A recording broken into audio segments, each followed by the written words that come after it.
What's up, everybody? Welcome to the Spread the Positive podcast. I am your host, Trent Denson, founder of Spread the Positive and STP Productions, where our mission is to bring light to what's going right and to showcase and facilitate efforts that are making a positive impact in our local communities and beyond. Be sure to check us out, spreadthepositive.net. And also, if you're looking to get involved with the STP Podcast Network, please reach out and just check out all the amazing shows that are on the network. We continue to grow. We continue to build. Be part of the solution. Be part of what's going right. Welcome to the show.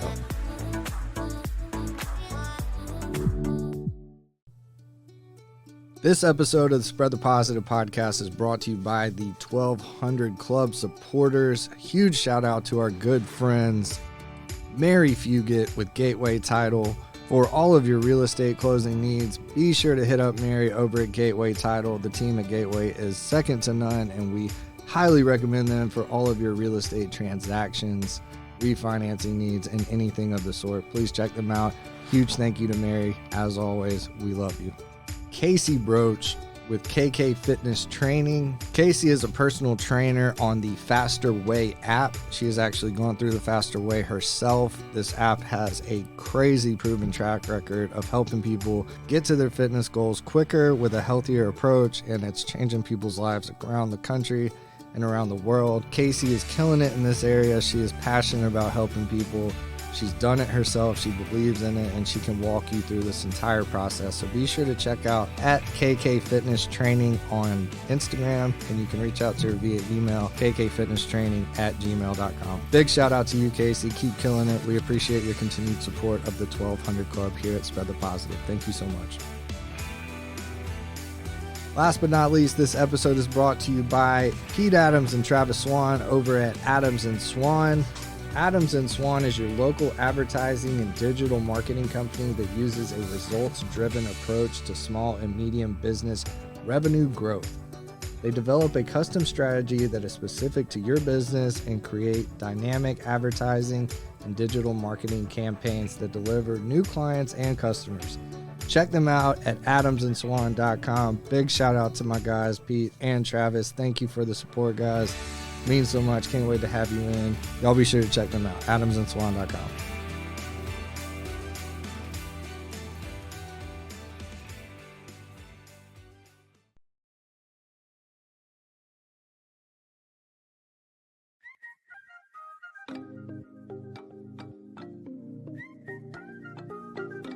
Hey, my name is Brian Nell. I'm a mortgage loan officer with Primis Mortgage.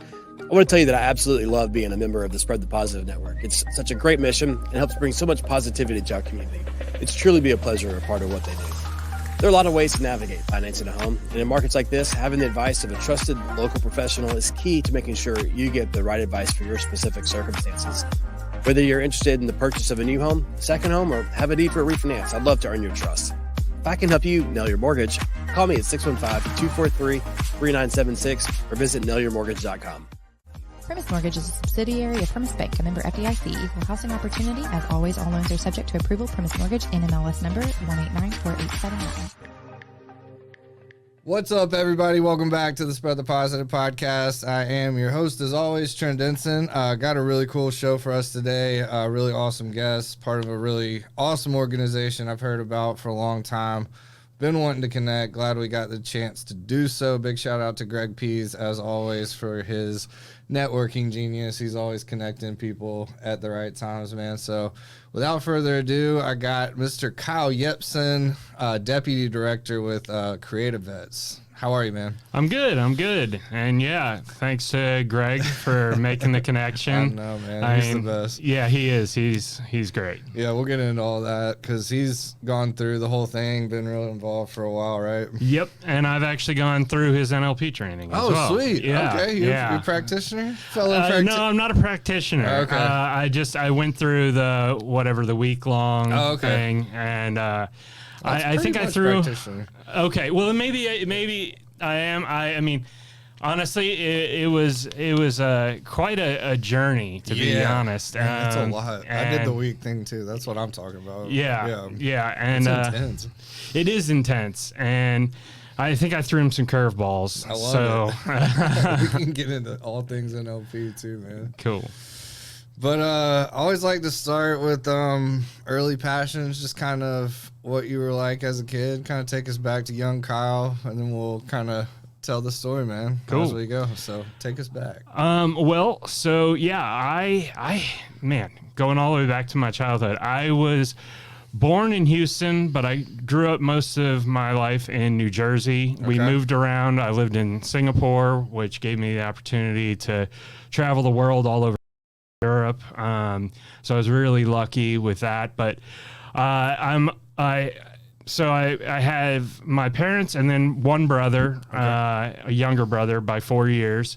And this might date me a little bit, but I grew up in kind of a Leave It to Beaver family. We all would eat dinner together, like not in front of the TV, I was like that too, man. Yeah. I was like that too. But yeah, so normal childhood with just two loving parents, and especially nowadays, like I feel really blessed to have had that. Really supportive parents. I loved baseball and I loved cars. Those were my two passions growing up. But anything physically active and competitive. I was a really competitive kid, and so I whenever we would play sports, whether I was good at them or not, I wanted to win. And come on, talk. And I'm still kind of the same way. Like, no matter what's on TV, like, I mean, I love baseball and hockey, but if it's rugby or cricket or whatever, like, if it's competitive, I'll watch it. Yeah, like, I love that, man. Same here. I love that.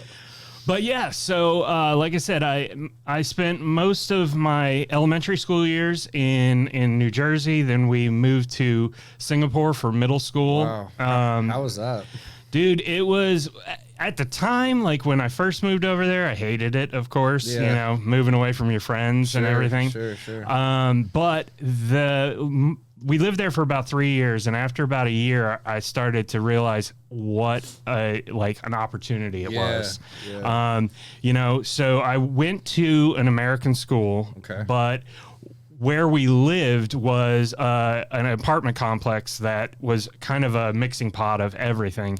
Cool. So like my best friends in Singapore, one was from Virginia, but the others were Australia, Holland, and Argentina. Wow. And that's so, wild. yeah. So like I said, I got to experience a lot of other cultures, and then for breaks and things like that, for like spring break and, winter break, we would travel. So, I mean, we would travel all over Southeast Asia, Australia a number of times, Europe. And so that's awesome. Really got, my eyes opened to the rest of the world. That's and cool. I mean, even when it came down to like sports, going back to sports, like I played on the all-star team for our school, and because we didn't have other towns or other states to play, we would play other countries. Oh, snap. So I went to Bangkok and Manila to play baseball. Dude, like in tournaments against other like Indonesia, Japan, Australia. That's and so cool. Yeah, it really, really was. So, looking back on it, I am so grateful I got to do that and really experience that. But, for high school, we moved back to the same house in New Jersey, actually. And we got weird things in common. Oh yeah, dude, that's wild. In middle school, I moved. I moved from Weaverville, North Carolina, to Cool Springs, and we were there for like 6 months, and then moved right back to the same house, same everything, same bank account, same everything for my pops. So it's pretty wild. Anyway, fun story. Parents' jobs, man.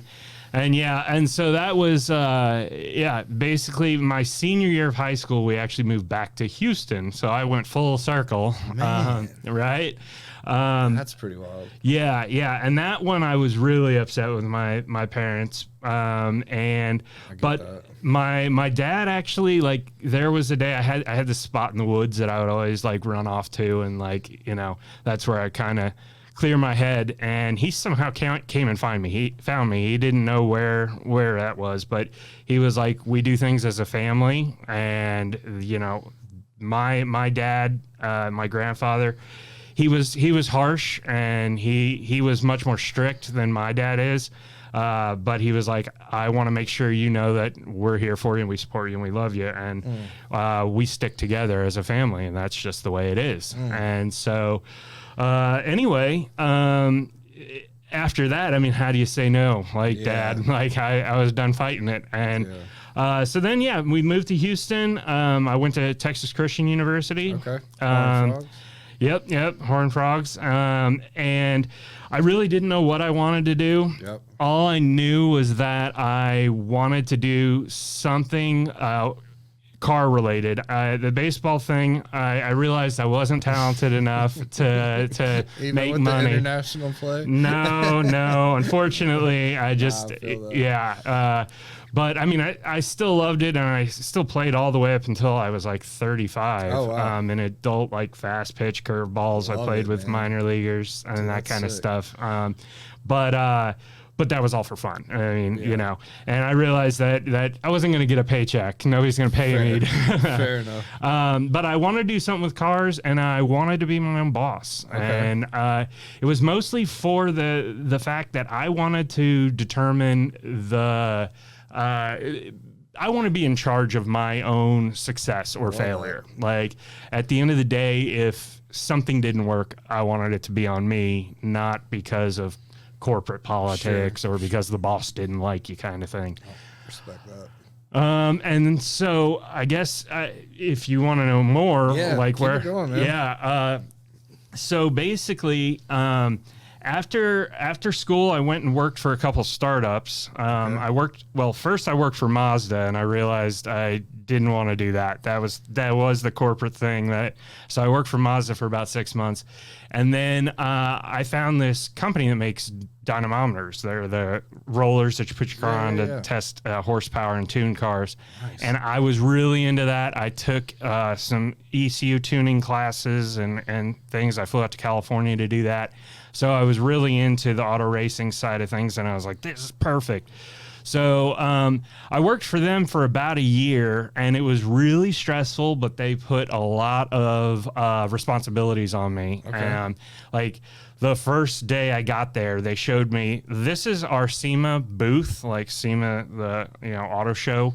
They were like, you're going to be in charge of making sure all of this gets to Las Vegas, and this is where we make about 75% of our money for the year. Oh, like, no pressure. This is where we get in front of the customers, we sell them, we close deals, and if SEMA doesn't go well, we don't go well. Wow. And so they're like, so your job is to make sure that we have our booth all there, and there are no hiccups.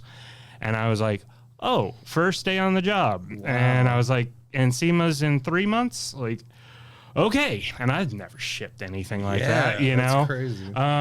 But so I figured it out, and it was a thrill, but that was basically the end of 2005 that I went to work for them. And then in December of 2006, my brother, he had joined the Marine Corps, and he's the first one in our family, besides my grandfathers, who had been in the military or joined the military. Yeah. And he felt called to do it. And so he was shot and killed in December of 2006 in Iraq. I'm so sorry. Well, thank you. But yeah, it was one of those experiences in life that I'm sure I'll keep referring to, but it really shaped who I am. Wow. In every way, shape, and form. Yeah. So after that happened, and basically it was obviously a really troubling time for our family, because we were a family of 4, and like I said, we were always so close and tight knit. And everything seemed to be perfect for us. Like, I always thought about that, like, just things go well for me. And I've been lucky. And then this happens, and it's like, whoa, okay, maybe the universe treats me just like it does everybody else in certain ways. So after that, I had this really strong sense that life is too short to not go for your goals, not shoot for what you want in life. And so a few months later, I put in my notice at that dyno company, and said, hey, I want to start my own business. Like, I'm going to do it. And I wanted to build race cars. I always enjoyed road racing, and I had a really close friend that I met in college, and he was the exact same way I am. Always wrenching on our own cars. It was like, well, why don't we just start doing this and charging money for it? And so it started as a business out of my living room, and mostly parts sales, and then we'd install little stuff here and there. And we realized we were missing out on a lot of income, so we found a really cheap, terrible place to open a shop. We got a shop and a lift and a tire machine, and we were doing it. And so that kind of just snowballed, and this, was through the financial crisis of 2008. We somehow survived. Wow. And we started hiring people. We moved into a climate controlled shop that was now is like 6,500 square feet. Wow. And we have a nice alignment rack, and the business is still in operation in Fort Worth, Texas. Yeah. Wow. Yeah. That's incredible. And so anyway, what's it called? It's called Texas Track Works. Cool. Yeah. And so we built primarily BMWs, Porsches, and like Corvettes, but really anything to go fast around a road course. Dude, that's sick. And so, it was a lot of fun, I'll be honest. And it was a ton of work. Yeah, that's the thing about racing is you're never done working. Sure. Like, if something breaks, you got to fix it right there and figure it out, which once again goes back to exactly what I love to do, is just kind of like figure this out now. No pressure. Yeah. So there was that, but even if everything's going well, there's stuff to improve. Sure. Like, how do we go faster? How do we improve this? So anyway, there were lots of 10, 12, 14-hour days and lots of traveling all over. We raced primarily in like Texas, Oklahoma, Louisiana, but we even began to expand there. Dang, super cool. It was a lot of fun, and I learned so much, and so did that for about 12 years. Okay. And like I said, that started almost immediately after my brother passed. Okay. And what I didn't realize was that I had a lot of, emotional things and just mental things that I wasn't dealing with. Because when my brother Luke died, it was literally like I'd never seen my dad cry before that happened. And when I went home and I saw him that night, I saw him crying, and I was like, my dad can't handle this. My mom was she was off her rocker, and I thought, I'm gonna have to carry the family through this. So I just basically put all emotions aside, buried everything. Wow, man. And I said, I'll be the tough one. And that kind of progressed, and like I didn't realize that was something that I needed to deal with. I just figured, basically we got through the funeral and all of that in the first couple of years, and what I was doing was I would bury myself in work, and when I wasn't working, I was drinking a lot, and I hated to be alone. I hated the quiet, and so it just kind of progressed, and it got to a point where life was becoming really toxic. There was something inside me, like a void that wasn't being filled, and I didn't know how to fill it. And so, I tried to present myself in such a way that appeared to the outside world like I'm fine, together, but behind closed doors, I was not fine. And sooner or later, near the end of near 2016, 2017, it started I couldn't control that anymore. And so I decided that I was going to step away from the race car business. I thought that the stress of the business was the problem, and I needed to get away from that culture and all of that. And I'm not blaming anything on that. It was all me and just me not dealing with things. No therapy, none of that. No, Okay. None of that. Yeah. I guess I did go see a few therapists, and they were helpful. Sure. I did find one therapist that I really liked, and he helped me kind of dip my toe in the water. Sure. But no major breakthroughs, and I wasn't really changing anything at home, and so anyway, I just basically told my business partner, I can't do this anymore. I don't want to do this anymore. This isn't making me happy. And so I stepped away, let him run the thing. And I just kind of spiraled for a couple of months. And then I just looked around. I'm like, I've got to find something that gives me the same passion, but also maybe helps fill this void. Maybe try something totally different. Yeah. And so kind of rewind, like one of the guys that my brother served with, his good buddy Richard Casper, was right beside him when he was killed in Iraq. He was his vehicle commander. And so Richard, I had known over the years. I'd see him like once a year. He'd come on the anniversary of my brother's death, and he'd come and stay with our family for anywhere from 4 to 7 days, and so I gotten to know him, and I knew he was struggling with PTS, and he had a TBI, and a lot of anxiety and all that.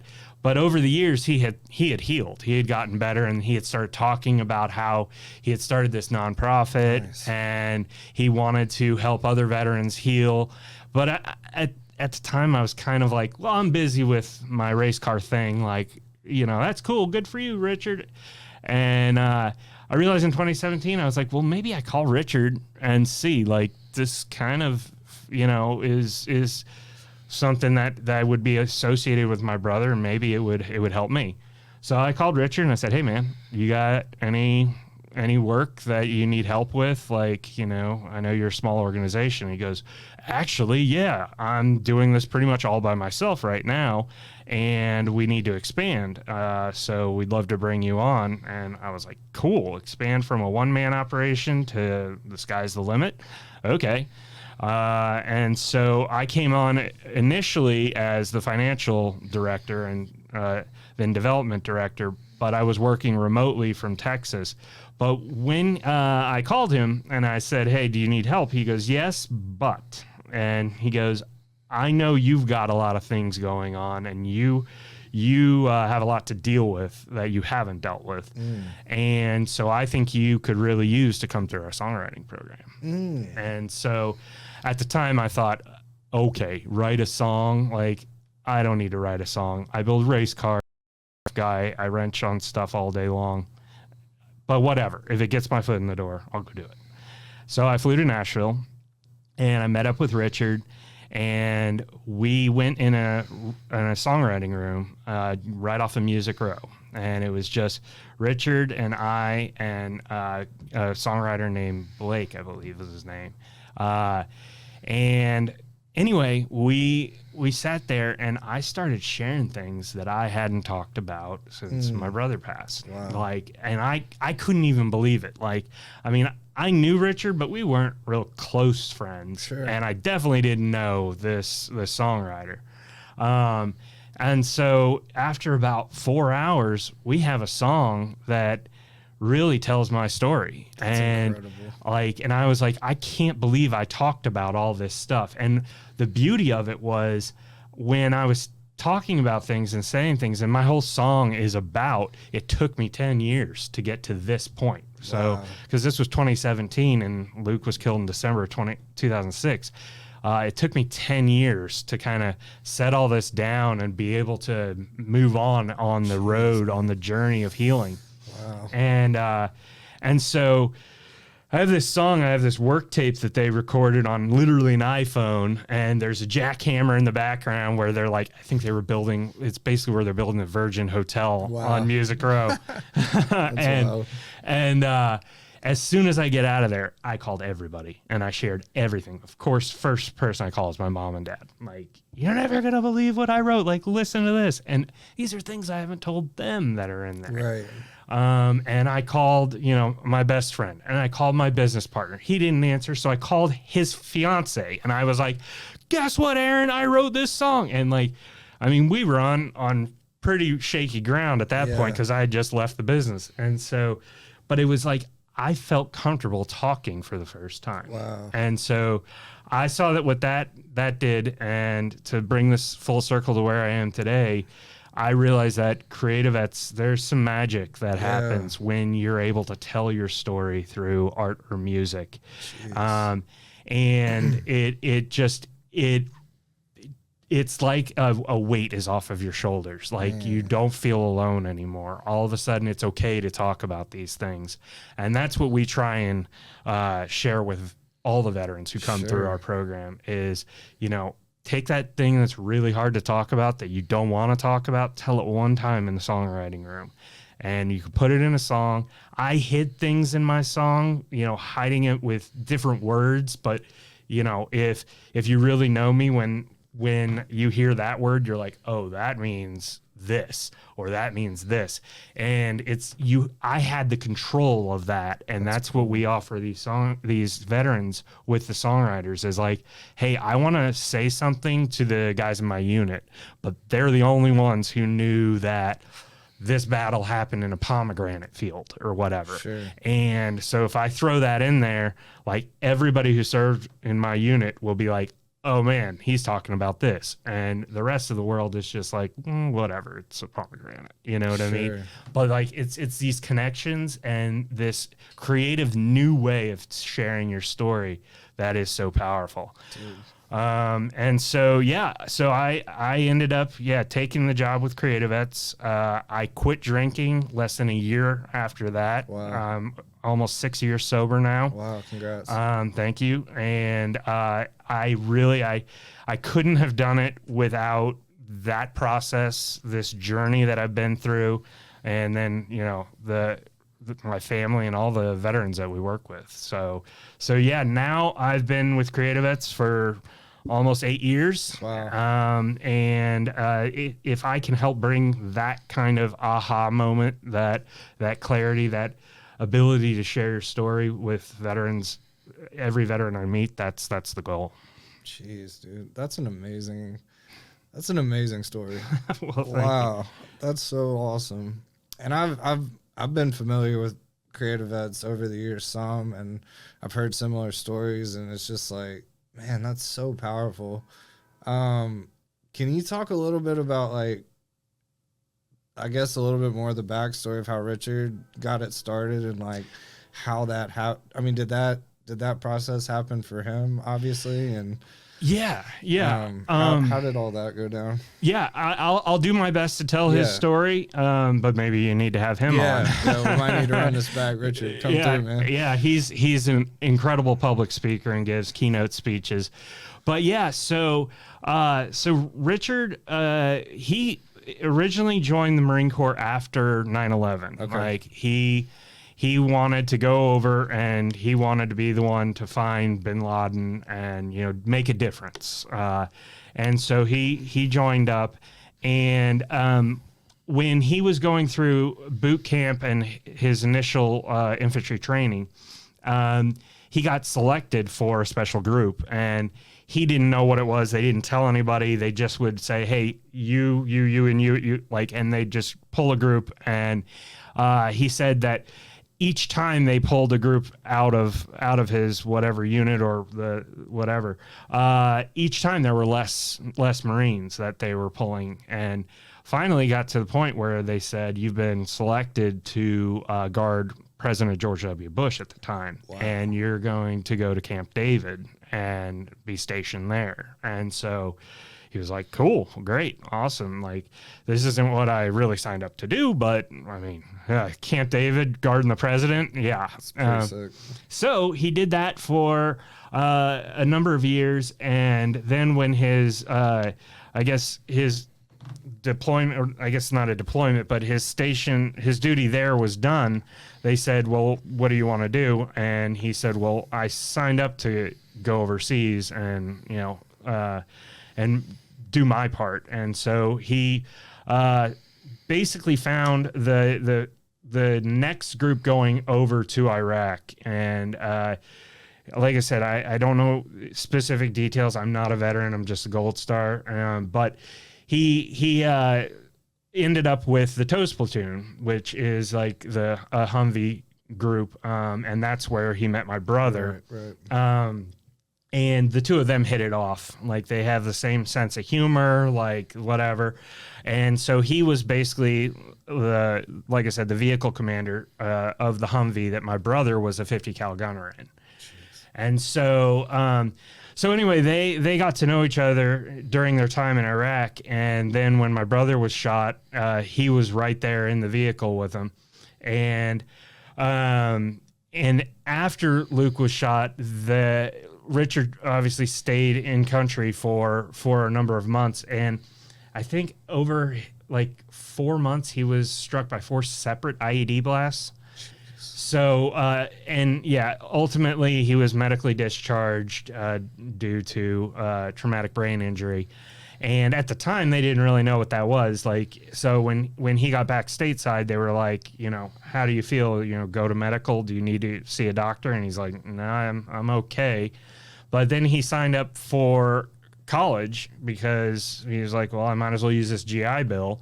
So he signed up for business school classes, and he said he was failing all of them. And he would literally drive to the school and throw up, like, before he even got out of his truck. Like, he was just so anxious. And he said, like, I have no idea why this happened, because before the military, he was the class clown. He was a prom king. He was like, he was the model, like, student American, whatever, young American. And now he's got all these issues that, these antisocial issues, and he couldn't explain it. So he decided that he was going to go to his community college and just sign up for what he calls a blow-off course. Like, he decided to sign up for an art class. And so he talked to the teacher, and the teacher was like, yeah, you've got all these anxieties and whatnot. We'll let you put your easel in the back of the room. Like, you have to talk to anybody. You can just do your art. And he was like, great. So he would just hide in his corner and just do his art.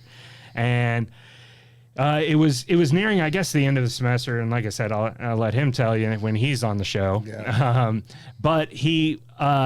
one of the first pieces he did was a pastel drawing of a picture of him visiting my brother's grave. And so it's him in the gravestone, and he's got his camo shorts and his sleeveless tank top and everything.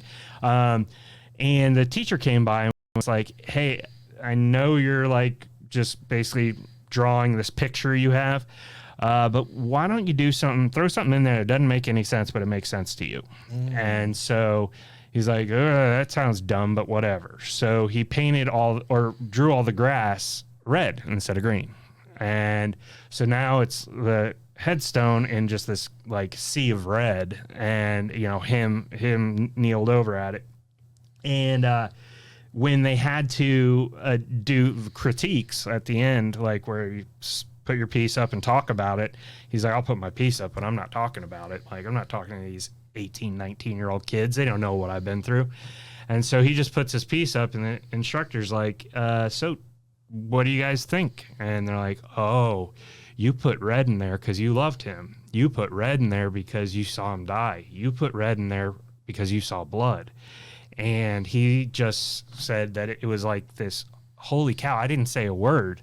I just created this piece of art, and I threw in a different color, and all these kids who have never been to war, don't know my story, don't know anything about me, they get it.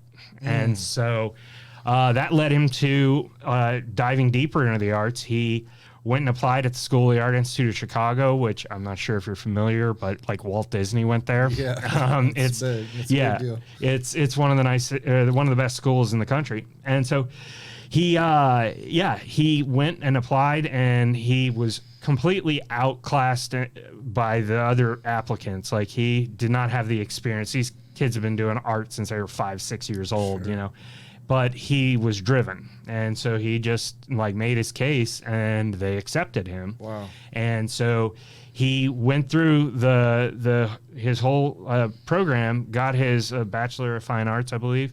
and many of his pieces were involved something to do with his war experience. Right.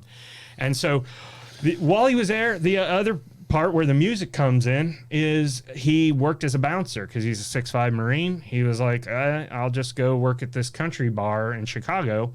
And so he worked there, and they had songwriters come through every once in a while. And one day, Mark Irwin came through, who's big #1 hit writer. And Richard just decided, I'm going to go talk to him. Sure. And so he went up and talked to him, and he told Mark his story. And he's like, hey, I've got a lot to say. Like, if I come to Nashville, will you help me write a song about my gunner and my experience in Iraq? And he's like, sure. So sure enough, Richard said, okay, I'm going to Nashville. And he met up with Mark Irwin, wrote a song, and the rest is history. Like, and so, yeah, he was like, I found healing, and I found a way to go from pretty much ready to end his own life to now feeling like, I'm almost 100% again. Wow. And he wanted to bring that healing to veterans everywhere. So it started with just him for like 4 years. It was literally, he would meet people at the airport, and he would like one-on-one take them to songwriters like he did for me. Yeah. And write songs. And then, in 2016, I think, was the first art program. Like, he pitched it to School of the Arts of Chicago, like, I want to bring veterans in, and they said, okay.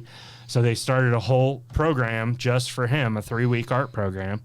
And then in 2017, it was getting too big for just one person. And that's when I came on, and Brett, our program director, joined. And so, yeah, we were the first 3. And now I think we've got 10 employees. I can't tell you how many volunteers. Yeah. And went from raising, I think the first year they raised $40,000, and last year we raised $2.3 million. Holy smokes! So yeah, it's been quite a journey. So awesome. That's so awesome. Man, that's so inspiring, and thank God for that art class. And just having. Man. Well, and it's thank God for, people also believing in him, man. like him taking the chance, but also like that instructor at his community college, being that sympathetic and and just being like, okay, this guy's going through something, and I need to do something about it. Wow. And so yeah, that's so amazing. I love that. I love that so much. So. You came on in 2017, and what were some of those early years like for you? Well, at first it was difficult because I was working remotely, and what was that transition like? It was tough. It was tough going from working 10, 12, 14-hour days in a race car shop to now I'm working on a computer, and most of my communications, this was before Zoom was a big thing, right? Before the pandemic. And so often I struggled to find things to do. I had a lot of questions, and I worked with our accountant at the time. And I did a lot of the day-to-day stuff, but Richard was so busy and Brett was so busy in Nashville that I would call and try and get like answers to questions, and I'd be at my computer at 9 a.m., but I wouldn't get answers to my questions until like 4 p.m. Like, that was the first time Richard would have a second to be like, okay, here's this, and this. And so I would end up working until 9 or 10 p.m. because like I can't get anything done, which is fine. I'm a night owl. But I felt removed. Sure. And I was doing mostly spreadsheets and accounting and like reporting and stuff. All the fun stuff. Yeah. Now, I was good at it. Yeah. And that is what he hired me to do. And I was fine with doing it. And it really taught me a lot about how a nonprofit works versus a for-profit. Sure. But at the same time, I knew I wanted to get more involved. I wanted to help those veterans find that aha moment and be with them. Right. And so in 2020, right before the pandemic, this was like the first week of March, there was a songwriting cohort where we brought 5 veterans and 5 veteran mentors, so 10 total veterans, into Nashville, and each one of them got to write their own song with songwriters. And so Richard asked me to come to Nashville and help run that program. And so I went, and it was exactly what I wanted. It was what I wanted to do. And I told Richard, I pulled him aside at the end. I said, hey man, this is why I wanted to join up. Like, this is why I wanted to be here. And so any other opportunity you have for me to do this, I'll do it. And he said, well, there's plenty, but really we need you to move to Nashville if you're gonna do that. You got to be at the headquarters. And so I said, okay, then I'll see you soon. And I mean, I went home and I started planning my move, and then pandemic. And like, I mean, because I think it was like the second week of March was when they did the 2 weeks of yeah. So anyway, it was basically all summer that I was like just kind of in limbo, still working remotely. But in October of 2020, I moved to Nashville. It was a big change because I knew nobody here except for Brett and Richard. Wow. But I knew that that's what I wanted to do. And so anyway, yeah, I made the move, and I miss Texas every single day. I love Fort Worth, all my friends back there, but I've learned to love Nashville, and I love my job, and I love what I get to do. And I tell people all the time, even on the bad days, the super stressful days, or the days where I have to just do accounting and audits and all sorts of stuff, all the fun. Like any day that I have to do that, it's A-okay, because like I just got back from Vegas and writing songs with these veterans and hearing their stories. It's just like that one weekend makes it all worthwhile. Man, is it like the first time every time? Is that, I mean, obviously your experience is yours, but like, is it, I bet it's just like, it's so fulfilling every time. It is. Yeah. It is. And like, that's the thing. It's giving back for sure. But, I get something out of it. Yeah. And I mean, to go back to like, getting sober for myself, which, I couldn't have done without the support, without that songwrite, without my family. My God, if I didn't have my parents like and their support, I don't know if I'd be here today. Right. And then the support of friends and all of that.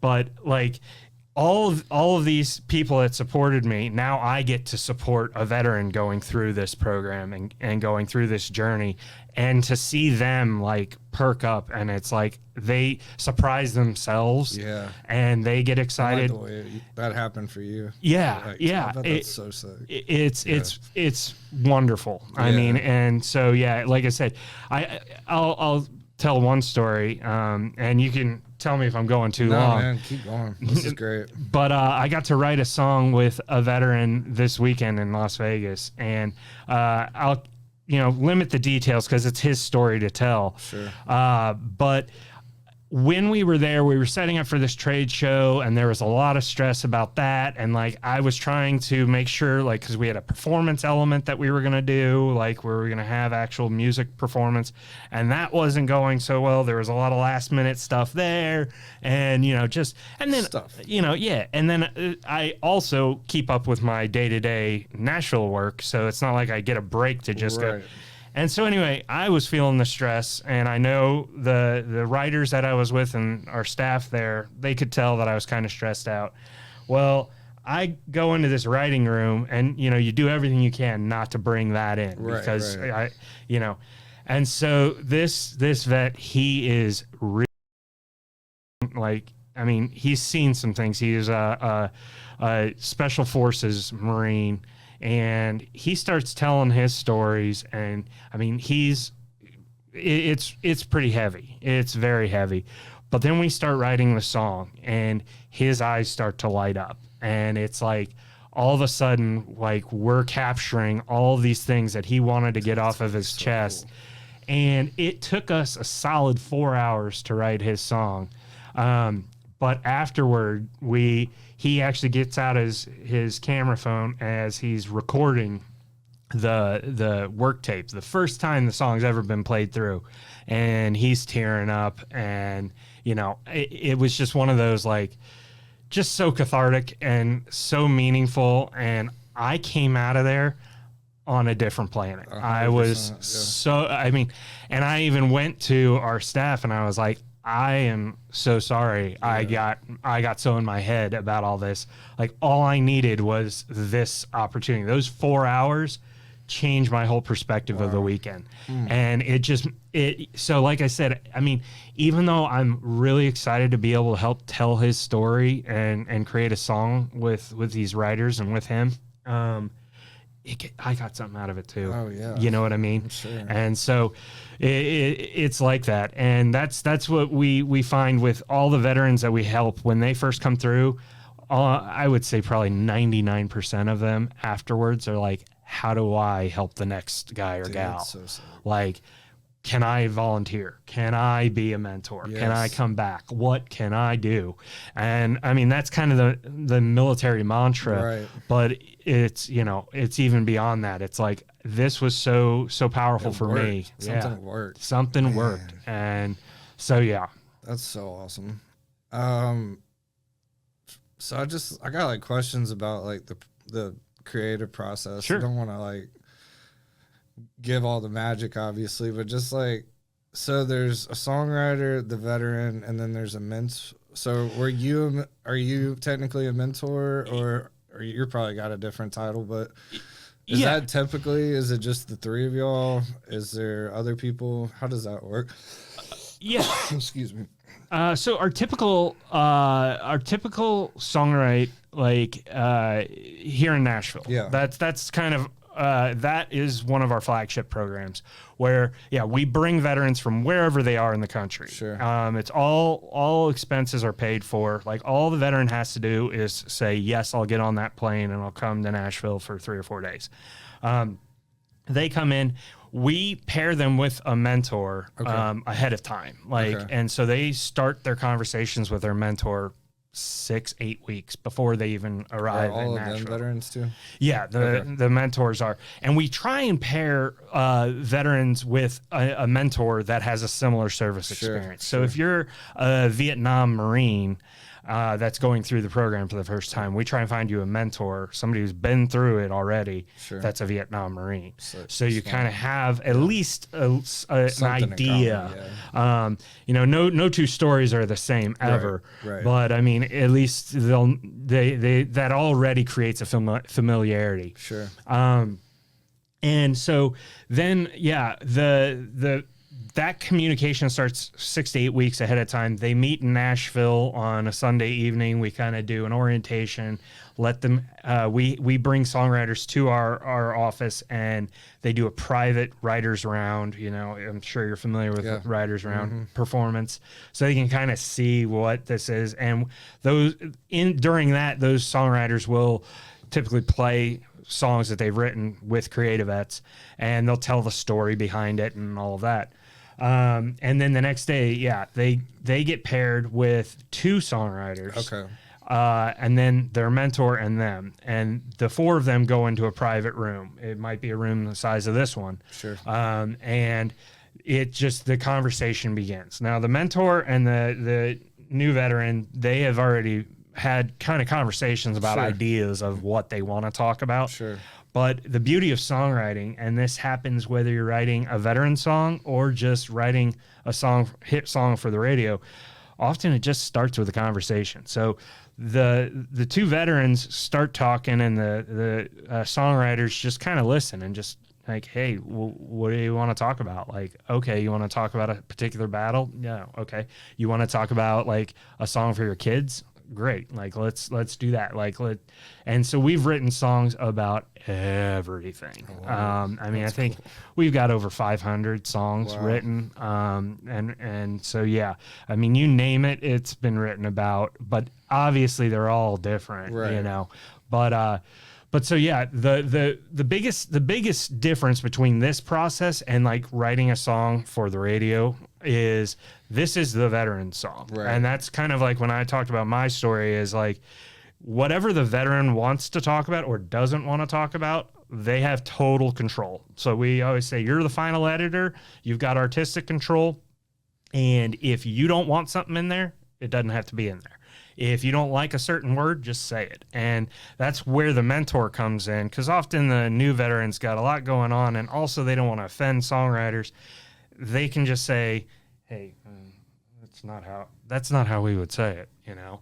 And the mentor will tell them, hey, we got to cut that word, or we got to change it to this. The other thing that the mentor is there for is, you know, if it gets really emotionally heavy and you need to take a break, they'll just, hey, let's go take a walk. Let's go, you know, get a glass of water if you need to smoke a cigarette or whatever it is. Like, but they're there for as moral support because they know. And the songwriters basically listen to the story and they do their magic, which is like listen to the story and find a way to put it to a melody. That's such a gift. Yeah. That's so cool. Yeah. And so usually an average song takes about 4 hours. Okay. That's what we usually block out from start to finish, believe it or not. But some of them we've had songs finished in under 2 hours. And we've had songs go for like 10 hours, but typically you can get a pretty solid song in 4 hours. Wow. And then we have other things that happen around the you know, that process that I don't want to share too much, but like they actually get to go to a studio and watch their song be recorded by a full band. They get to sit in the control room and so it's a incredible journey that they're through. And so to go back to your question, like, was I considered a mentor? In the situation in Las Vegas that we just did, we do some songwriting programs that are different tiers. Like that's our flagship, bring them to Nashville. But then we'll do like group rights, or in this case, like we had a limited amount of staff, and it was literally we met this guy. I told somebody who worked at the convention, I was like, hey, do you know anybody who might want to write a song tomorrow? If so, have them contact me, or you give me their number, like, you know. Yeah. And so this guy called me out of the blue, and he was like, hey, I actually talked to Richard months ago, and, you know, you basically it was a whole network thing. Like, you know, this guy that knows this lady that, and he's like, it's really cool that you're in Vegas. I'm going to be in Vegas. I would love to write a song. I got this story I want to talk about, you know. That's so cool. And so, yeah, we linked up and we went in this side room of a convention center, and yeah, we made it happen. And so, awesome. Yeah, you know, so was I the ideal mentor? Probably not, because I mean, you know, but at the same time, I've written a number of songs with veterans and Gold Star families. So I knew the process well enough that, you know, and I also knew where not to step, you know, and so a lot of it is really just being empathetic and being able to be a good listener and making sure that you're truly capturing what they're trying to tell. Man, that's so cool. That just sounds like such a fun, it's got to be so awesome every time. And it is. How many of you sat in on, give or take? Like 10, 12, probably, maybe more. You know, so that's not really part of your usual thing. It's not my day to day, no. But I mean, we have so many mentors now that, you know, the process of being a mentor is also healing as well. Like I said, I get something out of it every time. Yeah. So when we have a veteran who we can bring back, and, you know, that helps serve that veteran a second time. And, you know, it gives them a chance to reconnect with us in the program and other veterans and build that community. There you go. So it would be selfish of me to be like, hey, I'm going to go sit on all the rights, you know? But yeah, no, my day-to-day, I mean, my day-to-day changes. But yeah, so, you know, I do everything from the staff makes jokes that I'm the HR department because I handle all payroll, any kind of things related to that and hiring and all that, all the way to I do all the financial reporting, working with accountants every day. I start new programs. I typically will launch programs and close programs. Cool. So when we do our art programs, usually I'll go to Chicago for 4 or 5 days to make sure everything gets up and running and everybody's all situated. And once the class gets going and it's rolling, then I'll head back to Nashville, do my thing, and then I'll also go up for the close of it. I also do astrophotography, which is a thing I never knew I liked until I moved to Nashville. And like my dyno job, one of the first things Richard said was hey, I met this guy. He's an Army vet. He does these photography trips. You get with him and he wants to start a photography trip for veterans. So build that and figure that out. And I was like, all right, cool. So I started talking to this guy, and his name's George, phenomenal guy. And we put together these programs where we take veterans out in the middle of nowhere, and Southwest Texas or Colorado or Utah or Wyoming. And we shoot the stars. We take photos of the stars. Dude, and that's cool. Teach them how to capture the stars late at night. And that's one of more of our alumni programs. Okay. We'll bring new veterans every once in a while on that, but Greg has been on that, Greg Pease. Cool. Okay. And what he always says is the thing that he loves most about that trip is the conversations. It's a community building. I mean, yes, you learn a skill, you learn how to use a camera, you learn a specific type of photography that nobody else knows. Right. But also, it's the connections that you make with fellow veterans under the stars, because it's dark, it's quiet there, and it's just serene. So I do a little bit of everything. That's you so name cool. it. And then, so y'all have a bunch of different programs. Yeah.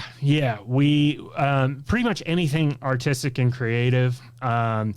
So our visual arts, for the art side of things, most of our big art programs are the foundation starts with ceramics, because ceramics is something that not everybody has access to, a kiln or glazes and all that kind of stuff. It's a, specific equipment and knowledge to get into building ceramics. So we start with that, but then we encourage veterans to branch off. And so our Chicago program, our Houston art program, all of those, our Belmont program, they usually include ceramics, and then also painting and drawing, 3D printing, wood burning. In Chicago, we do metalworking and woodworking. So really, that's the beauty of our partnerships with universities like SEIC, Belmont, the Glassell School down in Houston. They basically say, the school is open to you.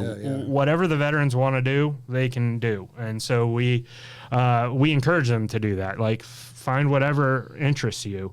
And so then, but then we also do acting classes. Cool. We do script writing, and we've done theatrical performances and all that kind of stuff. So anything like that. And then on the music side, we do the songwriting. We also do music lessons, guitar or piano lessons with veterans. We have music programs in partnership with the Country Music Hall of Fame, as well as Vanderbilt University, their Blair School of Music. We have a lot of programs that we run. See, I had no idea. I thought it was predominantly I guess that's the flagship, or I guess that's where it started, but then there's all these other. Yeah, songwriting gets the most publicity, and it's our most popular for sure. But the art program is really, it's 3 weeks. They live on campus, and it's like you're going to school for a semester. Wow. And that's the whole concept of it, is if you have trouble being out in society, you don't want to leave your house, come do this. And before you know it, you're going to art class, and at the end we can say to them, look, you just did a semester. You did that, you did, 9 to 5 every day for 3 weeks. You can do this. And so we have a lot of veterans who, after that, they re-enroll in universities, whether it's through art programs or maybe they go back to school for business or engineering or whatever. That's so awesome. But it's like, oh yeah, I can do this. Like, yeah, man. That's why I do this. Like the whole tagline's bringing light to what's going right, stuff that's actually working, man. So, man, it always fills my cup so much to hear stuff that's really working, especially in this day and age where everything's bad and nothing's going right, and you got to go out of your way to hear. Like, I mean, this is in Nashville. Like, I mean, this is our backyard, and y'all are helping thousands of people. Y'all are helping, one person at a time break through like that, man. It's just, man, like, round of applause. Well, thank you. Yeah, I mean, I think it's easy to focus on the negatives all the time, and I love this. Like when I was reading about your podcast, I was like, this is perfect. Yeah, it's easy to focus on the negatives, but I think that there are a lot of positives out there. Let's talk about it. What's going right, baby? What's going right? Well, I mean, that's the thing. Like, I mean, I'll go back to CreatiVets. Everything we've been talking about. I'll go back to CreatiVets. Like, the amount example. Of people that I meet ready to volunteer and ready to give back. Like, for example, when the pandemic hit, I was primarily in charge of doing all the financial reports. I'd go to the board meeting and I'd present the financials. And I was like, I had it all prepared. Like, as soon as we did the lockdown, I was like, oh boy, there go our numbers. The money's going to plummet. We're not going to have any income. I'm going to have to explain this to the board and try and project like how we're going to come out of this thing. When we haven't had a pandemic like this in 100 years. Right. And so, but the donations never dropped off. They didn't drop off. Now we really quickly pivoted, and when we, like, for a couple of years prior to the pandemic, we had talked about like, hey, we should do streaming, because like YouTube streaming, Twitch streaming was kind of big. And it was just backburnered all the time. And then when the pandemic hit, it was like, okay, let's do that. Yeah. And so I actually sat at a round table of a bunch of different nonprofits, much bigger nonprofits than we were in 2020. And there were probably 30 of them. And we're on this Zoom call, and they're talking about like, how do we deal with the pandemic? What do we do?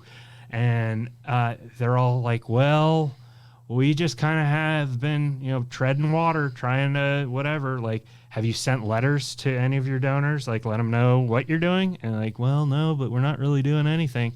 And I raised my hand. I'm like, hey, we started streaming. Like, we stream programs, like whether it's art and music, like instructional programs, we even did workout. Like nice. Go find some stuff in your garage or your kitchen and use that as weights. Like, if you can't get to a gym, and here's a workout. And, so we did that, and it was just like, how is everybody else not doing this, But so anyway, like, it was kind of outside the box thinking, but also the support was there. Like, nice. And you just had to, so be you were optimistic. Just Twitch, Kick, or like whatever? Yeah. Just live streaming the programs? We had countless hours and, thousands and thousands of viewers on ours. Man, nice. And so we did live streams, but then we'd also record them and upload them. Sure. So you could always go back and watch anything. That's all on YouTube or something? Yeah, okay. On our YouTube channel. That's and awesome. We also release our music through there. Okay. And we have a partnership with Big Machine Label Group and Amazon Music. But so I think we have over 55 songs that are available on all streaming platforms, nice. Spotify, iTunes, Amazon, you name it. Just look up CreatiVets, and they're songs written by veterans and performed by major artists and songwriters. That's so sick. That's so cool. But so anyway, going back to what's going right, there's a ton of support, both from, like I said, donors, as well as, like, organizations and groups. Like we went out to LA to meet with this foundation that had given us a grant. And while I'm meeting with the board and staff of the foundation, Richard was running all over LA.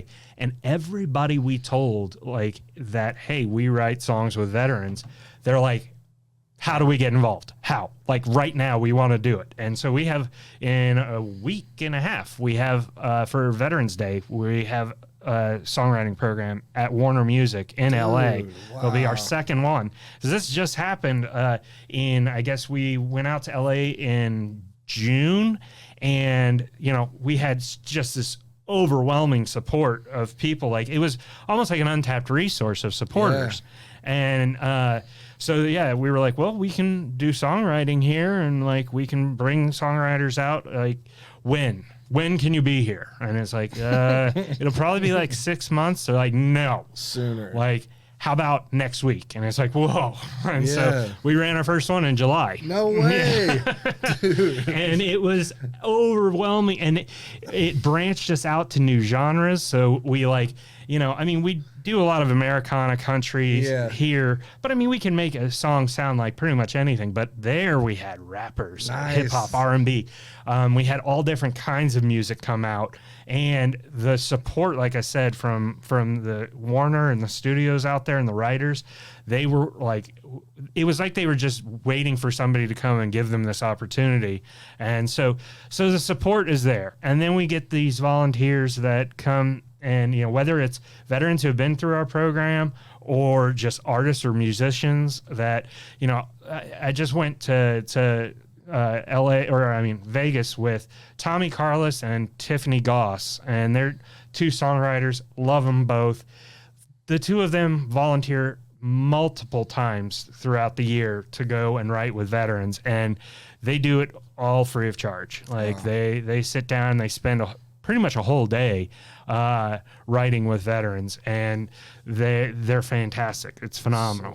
That's so cool. So the amount of support that's out there is just insane. And so I think it's more of like, instead of looking at all the negative, like everybody wants to, can't look away from a car crash on the highway. Mm-hmm. But if you consider like how many cars are there versus how many cars drive 70 miles an hour down that highway, a day. Saying, yeah. There's a lot more positive going on than. Yeah. Preaching to the choir here. That's beautiful. That's so cool too. Man, it's got to be so fun. Like, it's just like, I know it's probably insane a lot of times, but it's got to be so fulfilling, so rewarding. It is. It's like you're absolutely right. It is stressful too, though. Yeah. Like, it is insane and busy, and we have a lot of people who want to work with us. But at the end of the day, like, I never dread going to my job. That's awesome. And that's what I realized more than anything, is that life is too short to grind through every day. Like, you need to find something you're passionate about. Yep. And if you don't have that in your life, life is not going to be fulfilling. So big facts. Find that. Like, and if your job allows you to go and do what you want on the weekends, and that's fulfilling for you, then great. Like, if that is what you want, then fantastic. But if that job is keeping you from doing something that really fulfills you, then, start looking around, because, before you know it, it's going to be 20, 30 years down the road, and you're going to look back and say, what if, 100%. Yeah. That's beautiful, man. Just plug away. Where can people find y'all? Where's donations, volunteers, all the above? Yeah. Our website is the best place, creativevets.org. Okay. You can find more information about our programs. You can also find us on all the socials. We're biggest on Instagram. Okay. But yeah, just search CreatiVets. And you can make donations on our website. We just launched a capital campaign because our headquarters, we have outgrown it. And we're currently leasing a space that's like 3,500 square feet, and it's totally modular, so we can move things around, and like, you know, it can accommodate a lot of different things, but we got too much going on. Yeah. So we're trying to purchase our own facility, and we have a couple of different buildings that we're looking at. But that's so if you want to support that, send me an email, Kyle, Kyle, at creativevets.org. But then, yeah, find our music. It's just search CreatiVets. If you've got Spotify, iTunes, I use Tidal. We're on all of those. That's awesome. And then just spread the word. You know, like awareness.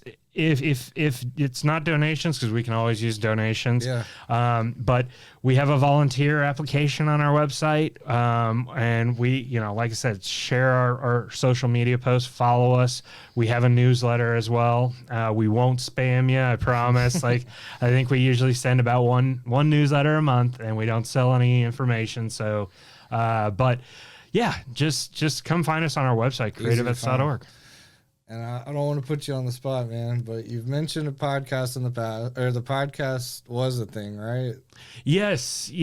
So it was a thing, and it probably will volunteer. Be. You'll volunteer? Yeah, man, right. Come through. All right. It'd be great for the network. It's a perfect fit, man. So we'll, let's keep it in mind. Let's talk about that, because that would be fantastic. Yeah. Because it's literally, it's a great thing to have, and we need the time and somebody to run it. Yeah. So, I mean, how many did y'all do?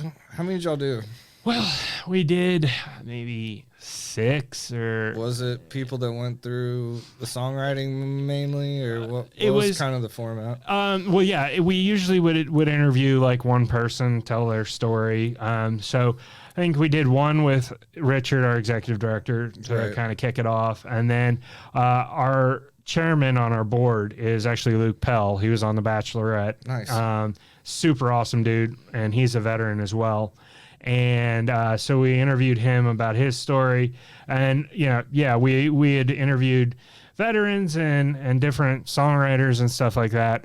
But it literally just needed some focus, and it was one of those like auxiliary things that we hadn't had time for. We do have a number of veterans on our waiting list, so we're all about like launching and running programs. Like that's ideal, and doing that most efficiently. But if somebody came along and said, you know, hey, I can drive this ship, like, then going on 2,000 episodes, we've got this process down pat. So it'd be an honor, man. We'll talk a little more offline, but that's amazing. I do have a couple of like signature ending questions, man.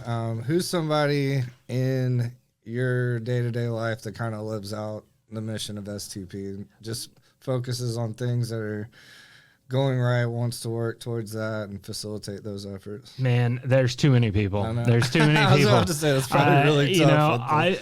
I've been blessed. Like I said, I wouldn't be here today if it wasn't for the people that I have in my life. Sure. Starting with my parents, like, my dad's retired, but he actually went back to school, and he became a deacon in the Catholic Church. Oh, wow. And now he works for the church, and I'm pretty sure he runs the deacon program at our church in Texas. My mom volunteers at hospital doing ministry, going into the hospital and praying with people. So they're promoting, spreading the good. And then, of course, there's Richard, our executive director, but really all the people I work with, from our Richard and Brett, the oldest employees there, to our newest hires. Nobody's doing it because they're making a ton of money. Like, that's not why you get into a nonprofit. Sure. There's an intangible, and it's that reward that you get from helping tell somebody's story and the relationships you start.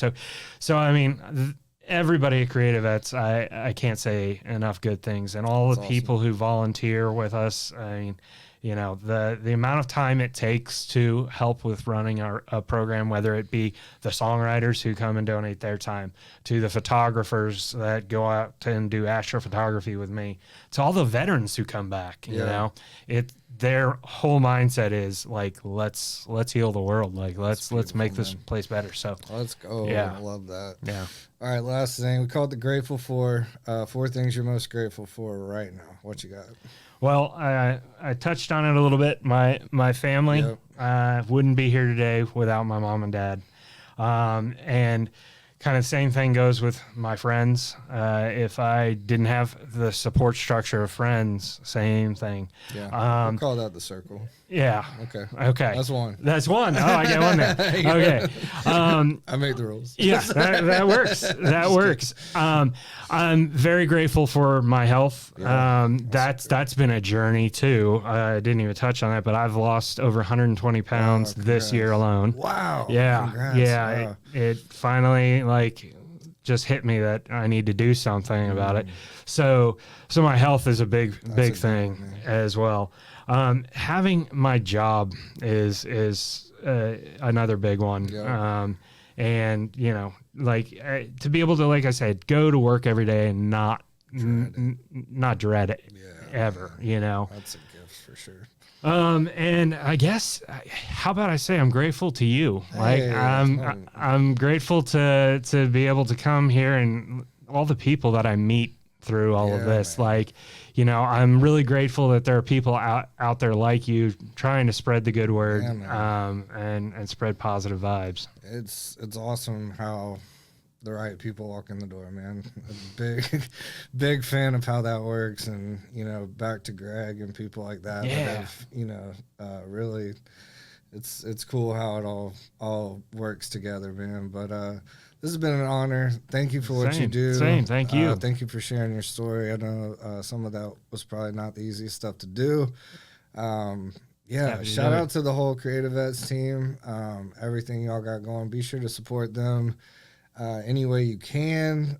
Just when you hear this type of stuff again, that's like the success rate and the feedback you're getting is like nothing but like top notch. This helped me. This works. This is changing lives. Like that just fires me up so much, man. So thank you for that. Thank you for the work that y'all are doing. Well, thanks for getting it out there. Yeah, man. We'll we got more work to do for sure. But this was an honor. We'll definitely love to have Richard out, and anything we can do to help, man. You got STP behind you, and any way we can help. So thanks again, Kyle. We'll wrap this one up.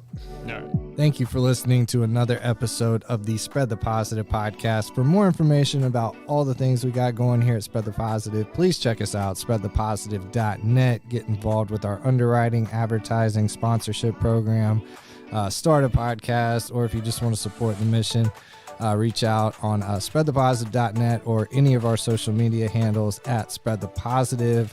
Look forward to connecting with y'all and giving y'all another fire episode on the next one. Thank you, and we will see you then. Let's go.